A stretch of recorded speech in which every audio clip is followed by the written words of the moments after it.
ನಮಸ್ತೆ ಸ್ನೇಹಿತರೆ, KLN trending ಅಪ್ಡೇಟ್ಸ್‌ಗೆ ಸ್ವಾಗತ ಸುಸ್ವಾಗತ. ಚಿಮುಲ್ ಹಾಲು ಒಕ್ಕೂಟದ ಚುನಾವಣಾ ಫಲಿತಾಂಶ ಬಂದಿದ್ದಾಯಿತು. ಇದೀಗ ಚಿಮುಲ್‌ನ ಮೊಟ್ಟಮೊದಲ ಅಧ್ಯಕ್ಷ ಯಾರಾಗ್ತಾರೆ ಅಂತ ಸಹಕಾರ ಕ್ಷೇತ್ರ ಮಾತ್ರವಲ್ಲದೆ ರಾಜಕೀಯ ವಲಯದಲ್ಲೂ ಸಹ ಬಹಳಷ್ಟು ಕುತೂಹಲ ಕೆರಳಿಸಿದೆ. ಈ ಕುರಿತು ಒಂದಷ್ಟು ಮಾಹಿತಿಯನ್ನ ನಿಮ್ಮ ಮುಂದೆ ಇಡ್ತೀನಿ. ಅದಕ್ಕೂ ಮುನ್ನ ನಮ್ಮ ವಿಡಿಯೋವನ್ನು ಹೊಸದಾಗಿ ನೋಡ್ತಿದ್ರೆ ದಯವಿಟ್ಟು ಸಬ್ಸ್ಕ್ರೈಬ್ ಆಗಿ, ಬೆಲ್ ಐಕಾನ್ ಮೇಲೆ ಕ್ಲಿಕ್ ಮಾಡೋದರ ಮೂಲಕ ನಮ್ಮನ್ನು ಬೆಂಬಲಿಸಿ. ಅಂದಹಾಗೆ ತೀವ್ರ ಕುತೂಹಲ ಕೆರಳಿಸಿದ್ದ ಚಿಮುಲ್ ಚುನಾವಣೆ ಮುಗಿದು ಫಲಿತಾಂಶ ಬಂದಿದ್ದಾಯಿತು.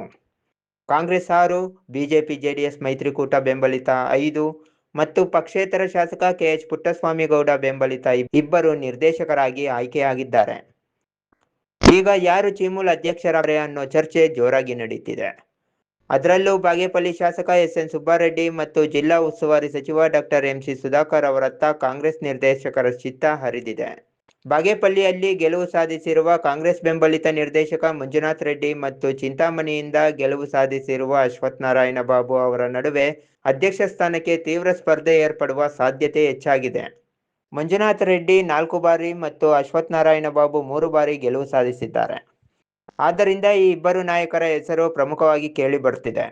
ಮಂಜುನಾಥ್ ರೆಡ್ಡಿಯವರು SN ಸುಬ್ಬಾರೆಡ್ಡಿಯವರ ಆಪ್ತ ವಲಯದಲ್ಲಿ ಗುರುತಿಸಿಕೊಂಡಿದ್ದಾರೆ. ಇನ್ನು ಅಶ್ವಥ್ ನಾರಾಯಣ ಬಾಬು ಸಹ ಸಚಿವ ಸುಧಾಕರ್ ಅವರ ಜೊತೆ ಗುರುತಿಸಿಕೊಂಡಿದ್ದಾರೆ. ಅಂಕಿಅಂಶಗಳ ಪ್ರಕಾರ ಅಧ್ಯಕ್ಷ ಗಾದಿಗಾಗಿ ಮಂಜುನಾಥ್ ರೆಡ್ಡಿಯವರ ಹೆಸರೇ ಸಾಕಷ್ಟು ಮುಂಚೂಣಿಯಲ್ಲಿ ಕೇಳಿಬರುತ್ತಿದೆ. ಆದರೆ ಜಿಲ್ಲೆಯ ಕಾಂಗ್ರೆಸ್ ಪಕ್ಷದ ನಾಯಕರ ಕೃಪೆ ಯಾರ ಮೇಲಿದೆ ಅನ್ನೋದು ಇನ್ನೂ ಬಹಿರಂಗವಾಗಿಲ್ಲ. ಇದಲ್ಲದೆ 5 ಸ್ಥಾನಗಳಿಗೆ ನಾಮನಿರ್ದೇಶನ ಸಹ ನಡೆಯಲಿದೆ. NDDB ಪ್ರತಿನಿಧಿ, KMF ಪ್ರತಿನಿಧಿ, ಒಕ್ಕೂಟದ ವ್ಯವಸ್ಥಾಪಕ ನಿರ್ದೇಶಕರು, ಪಶುಸಂಗೋಪನಾ ಇಲಾಖೆ ಮತ್ತು ಸಹಕಾರ ಇಲಾಖೆಯ ಪ್ರತಿನಿಧಿಯು ಸರ್ಕಾರ ನಾಮನಿರ್ದೇಶಕರಾಗಿ ಚಿಮುಲ್ ನಿರ್ದೇಶಕರಾಗ್ತಾರೆ.